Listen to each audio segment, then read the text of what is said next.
마음의 평화를 유지하라. 통찰력을 끊임없이 보호해야 하네. 우리가 지켜야 하는 것은 결코 작은 것이 아니야.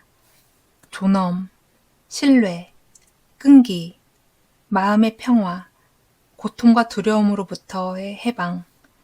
한마디로 영혼의 자유로움을 위해 지켜야 하는 것들이지. 무엇 때문에 이런 것들을 타인에게 넘겨야 한단 말인가. 적성에 맞지 않는 직업, 끊임없이 갈등이 일어나는 인간관계는 스트레스를 유발한다. 스토아 철학은 이와 같은 감정적 반응을 어떻게 관리하고 다루어야 하는지를 가르쳐주고 그와 같은 상황을 인내하도록 우리를 도와준다. 하지만 왜 그런 상황 속에 끊임없이 말려드는 것일까?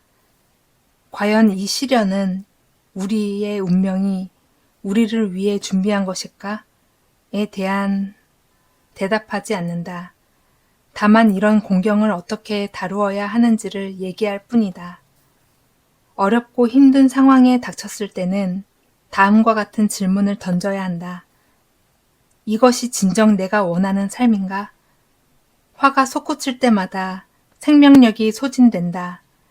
값을 매길 수 없는 생명력을 어디에다 소진할 것인가? 변화를 두려워하지 말라. 그것이 비록 큰 변화라 할지라도. 절제의 기쁨. 즐거움을 느낄 때마다 그것으로부터 자신을 보호해야 한다. 거기에 휩쓸리지 말고 잠깐 멈추어라. 그런 다음 생각할 수 있는 시간을 가져라. 처음엔 즐거웠지만 훗날 후회하게 되거나 자신을 증오하게 된 경우가 없었는지 돌이켜보라. 즐거움과 만족을 비교해 절제할 수 있는 것인지 살펴라. 안락함과 즐거움, 그리고 그것의 매력적인 이끌림에 굴복하지 말라. 이 모든 것에 저항한 후에야 이것을 극복하는 것이 얼마나 멋진 일인가를 알 수 있으니. 절제는 의심할 필요도 없이 어려운 일이다. 현대사회에서 즐거움을 거부하는 것은 마치 삶을 거부하는 것처럼 보인다. 하지만 즐거움이라고 다 같은 즐거움이 아니다. 즐거움에는 두 종류의 즐거움이 있다.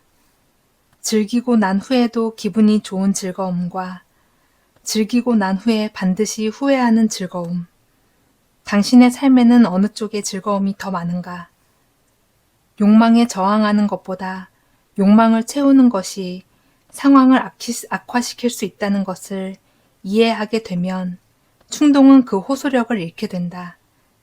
유혹에 굴복하는 순간 매일이 괴로워지고 결국에는 자신을 혐오하게 된다. 절제한다는 것이 반드시 고통을 수반하는 것은 아니다. 유혹은 후회로 변모하고 절제는 진실한 기쁨이 된다.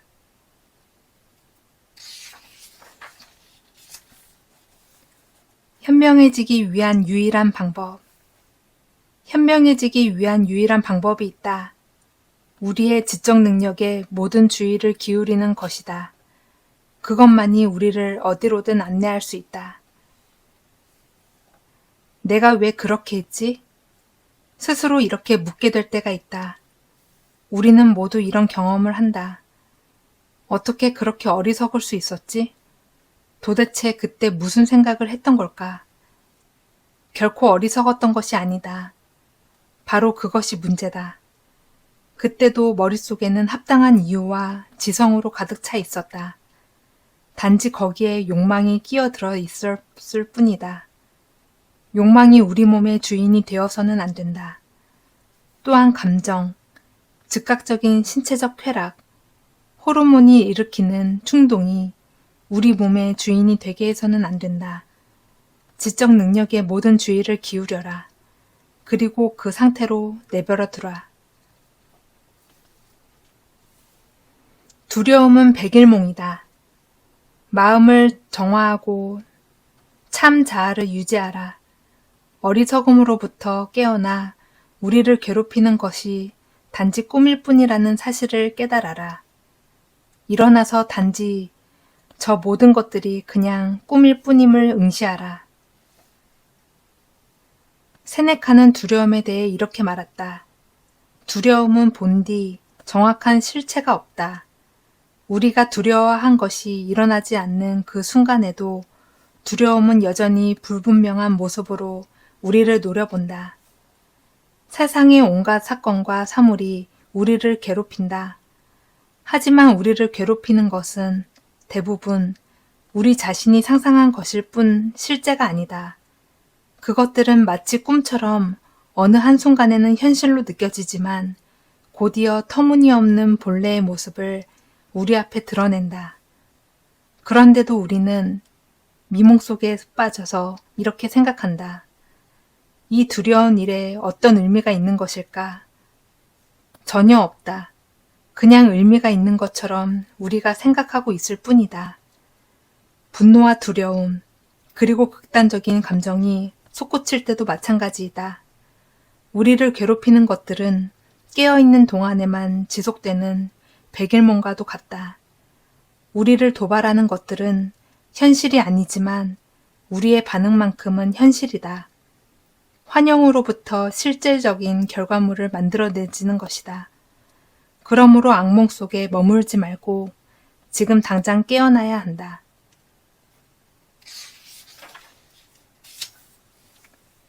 일과 감정을 분리하라. 누군가 당신의 이름을 어떻게 쓰는지 물어본다면 철자 하나하나를 읊으며 소리할 것인가? 그래서 상대가 화를 낸다면 그 화를 돌려줄 것인가? 그것보다는 처음부터 상대에게 좀 더 부드럽게 철자를 읊어주는 것이 낫지 않을까? 행동 하나하나가 모여 우리의 도덕성이 완성된다는 것을 기억하라. 해야 할 의무를 다하는 것처럼 각각의 일에 주의를 기울이며 체계적으로 자신의 과업을 완성하라. 집에서든 직장에서든 흔히 벌어지는 일이 있다. 아주 단순한 일이더라도 싫어하는 사람이 부탁하면 거부감이 든다. 그리고 그 사람의 요구가 불쾌하고 무례했기 때문에 거절했다고 여긴다. 다음은 어떻게 되는가? 거절당한 사람은 당신이 부탁할 일이 생겼을 때 모른 척하거나 똑같이 거절한다. 갈등은 이렇게 확신한다. 당신이 한 발짝 물러나 그 상황을 객관적으로 볼 수 있다면 모든 부탁이 불합리한 것은 아님을 깨달을지도 모른다. 심지어 어떤 요구는 아주 손쉽게 해결할 수 있거나 충분히 합리적이었을지도 모른다. 당신이 그 요청을 들어주었다면 당신이 해야 할 다른 일들에도 도움을 받을 수 있다. 누군가를 싫어하거나 좋아하는 것은 당신의 자유이다. 그러나 어떤 일을 할 것인지 말 것인지에 대한 기준이 감정이어서는 안 된다. 우리는 몇 초도 걸리지 않을, 그리고 반드시 해야 하는 아주 사소한 일조차도 감정 때문에 그르친다. 감정하고는 상관없는 일에 감정을 섞지 말라.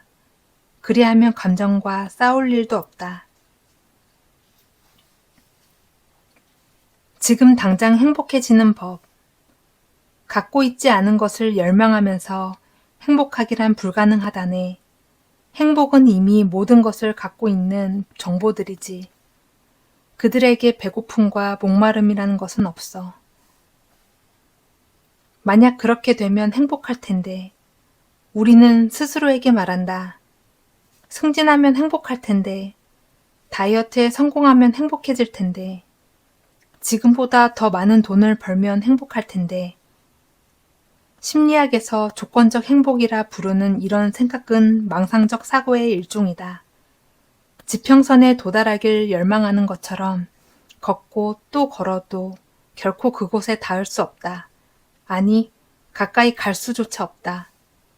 미래의 사건을 열망하고 욕망하고 열정적으로 상상하면서 그 속에 행복의 시나리오가 있다고 고대하는 것은 지금 당장 행복할 수 있는 가능성을 파괴할 뿐이다. 더 많은 것, 더 좋은 것, 지금보다 나은 것을 갈망하는 것은 만족의 적이다.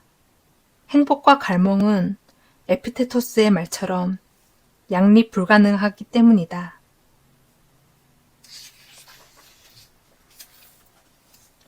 폭풍우를 대비하라. 훌륭한 운동선수처럼 자신의 그릇된 느낌에 대항하는 혹독한 훈련을 하게.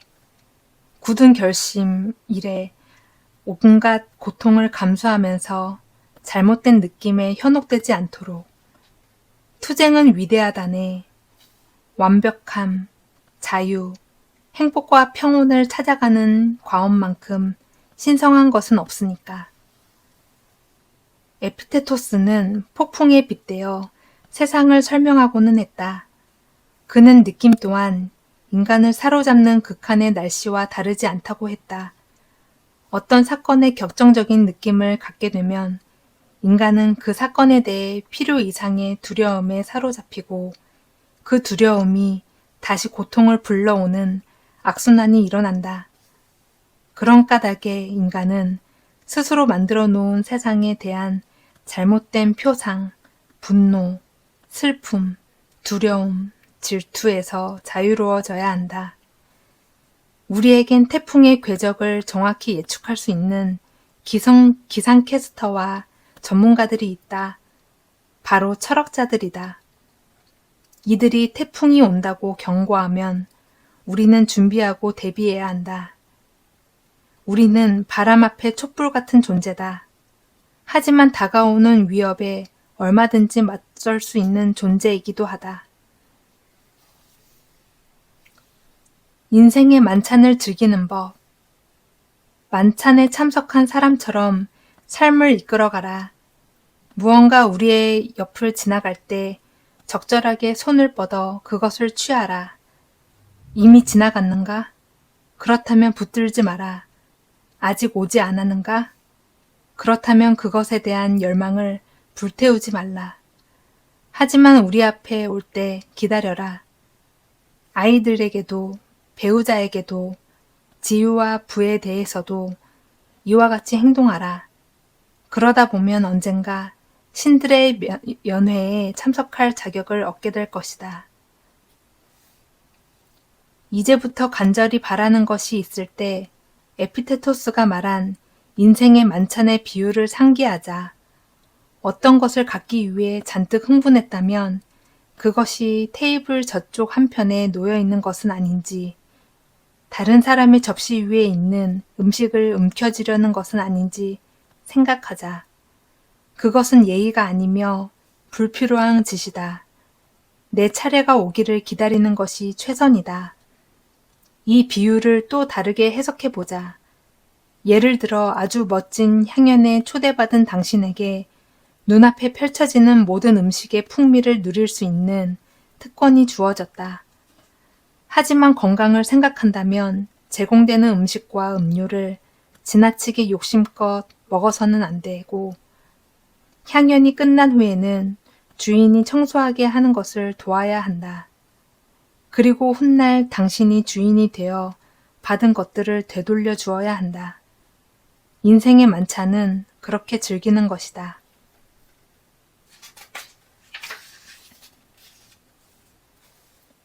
나의 욕망을 감시하라. 강도, 변태, 살인자, 그리고 폭군, 이른바 쾌락이라고 불리는 이 모든 것들을 감시하라. 작가 앤 라모트는 자신의 책 쓰기의 감각에서 이렇게 말했다. 신이 돈에 대해 어떻게 생각하는지 궁금하다면 그가 돈을 준 사람들을 보라. 쾌락도 마찬가지이다. 독재자들을 보라. 그의 하렘은 음모로 넘쳐났고 겉모술수에 능한 주변인들로 가득 차 있었다. 젊은 배우자가 중독에 빠져 경력을 망치는 일은 또 얼마나 잦은가. 스스로 물어야 한다. 이것은 정말 가치 있는가? 정말 즐길 만한 것인가? 무언가를 갈망할 때, 해롭지 않아 보이는 악덕을 추구하려고 할 때 반드시 던져야 할 질문이다. 욕망은 삶을 난파시킨다. 기억하게나 부와 지위에 대한 갈망이 우리를 악화시키고 예속시킨다네. 평화와 휴식, 여행, 배움에 대한 욕구도 마찬가지라네. 외적인 요소가 무엇이든 상관없네. 우리가 가치를 두는 것이 우리를 다른 것에 예속되도록 만들지. 명심하게 마음이 가는 곳에 장애물이 놓여 있음을. 다행스럽게도 에피테토스는 평화, 휴식, 여행, 그리고 배움 자체가 나쁘다고는 하지 않았다. 하지만 끊임없는 열망은 그 자체로 잠재적인 해악을 품고 있다고 말했다.